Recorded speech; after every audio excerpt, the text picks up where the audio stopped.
These two famous teacher social media personalities are proud SB19 fans.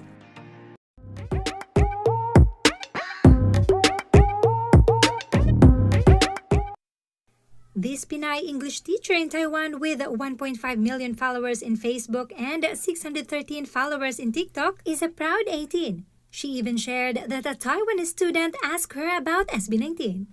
Nagtanong sa akin ng isang Taiwanese student kung kilala ko ba ang SB19 kasi fan daw siya. Syempre naman, isa akong sisiw. She also added sisiw at hotdog. At doon na nga umikot ang usapan namin for 1 hour. So proud of SB19. And with this, masasabi nating kilala na talaga ang SB19 sa Taiwan.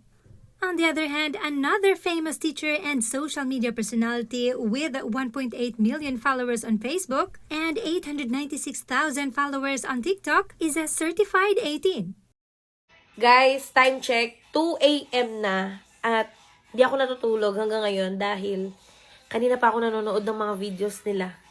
Ni Ken, especially, at ng SB19.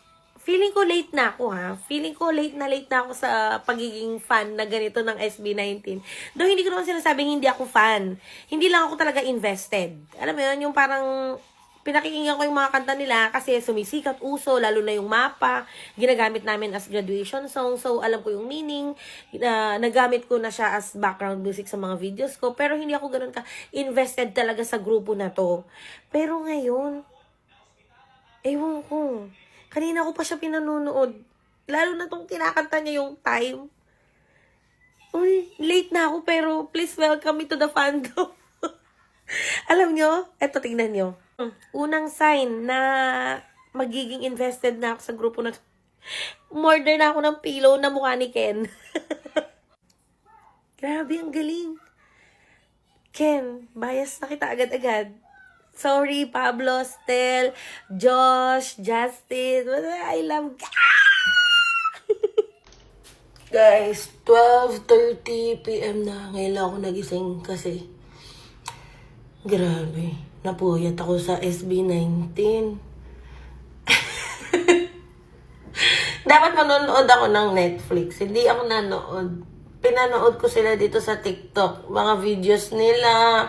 Meron marami pa akong panonoorin eh. Yun daw mga, ano ba yun? Yung mga in-between show. Yung mga breaks nila. Yung sa mga vlog nila sa YouTube.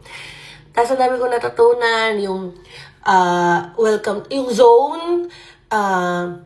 Rabbit Hole. Ang dami ko natutunan. Manukan. Ni Ken. Guys, ngayon ko lang sila na-appreciate talaga. Hindi ko alam kung bakit. Dahil siguro, hindi rin talaga ako invested noon. Pero ngayon sobrang, grabe, napuyat ako. 12:30 na ako nagising ng hapon. 12:30, hindi magto-12:30 pa lang ngayon. Siguro mga 12 ako nagising kasi nga, grabe yung puyat ko. Tingnan nyo naman. Yeah, eto na to siguro, guys. Baka naman po may special link sa mga teacher, ano. April pala ang kanilang homecoming. Bakasyon namin yun. Makakanood ako kung makakakuha ng ticket. Pero, grabe. Naiintindihan ko na talaga yung mga fanay na ganyan.